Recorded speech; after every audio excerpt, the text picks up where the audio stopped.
Մարտի 8-ից 11-ը բրիտանական խորհրդի և Երևանում բրիտանական դեսպանատան համատեղ աշխատանքի արդյունքում Գյումրիի Հոկտեմբեր կինոթատրոնում հանդիսատեսը հնարավորություն կունենա դիտելու Բաբելոնյան հրդեհ, Ջնջելով Դեյվիդի հետքերը, Չսիրվածը և Օլիվեր ֆիլմերը։ Փառատոնը բացվել է մարտի 8-ին Բաբելոնյան հրդեհ ֆիլմի ցուցադրությամբ։ Այն իրենից ներկայացնում է Վեստ Ինդիայի կրիկետի հավաքականի մրցումների պատմությունը, վերհանելով սպորտի միջոցով մարզիկների մղած պայքարը ռասայական անարդարության դեմ և հանուն սևամորթների իրավունքների պաշտպանության։ Հավելենք, որ փառատոնյան օրերին 4 ֆիլմերը կցուցադրվեն Հոկտեմբեր կինոթատրոնում հայերեն ենթագրերով։ Ֆիլմերը նվիրված են 2012 թվականի օլիմպիական խաղերին, Չարլզ Դիքենսի 200-ամյակին և մարդու իրավունքներին։ Գյումրիում մենք միշտ փորձում ենք բոլոր մշակութային ծրագրերը որոշ չափով նաև ներկայացնել, քանի որ գիտենք, որ Գյումրին մեր մշակութային մայրաքաղաքն է,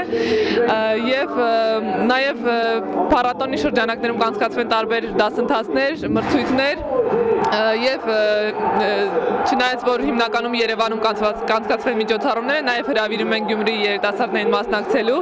Մեր Facebook-յան էջում կարող եք ծանոթանալ այդ միջոցառումներին, մասնակցել եւ հույսով եմ նաև հաղթել տարբեր լավ մրցանակներ։